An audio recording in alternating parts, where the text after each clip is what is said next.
mina kompisar, god morgon, hur mår du?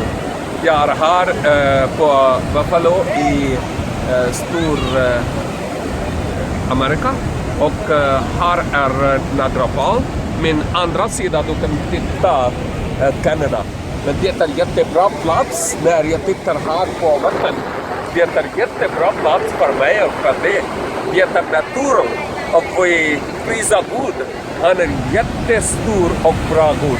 Så du måste prisa han att han skapade hela världen. Titta här hur jättebra vatten är och hur jättebra naturen. Gud är Gud. Så vi måste prisa Gud och tacka det. Han är jättebra.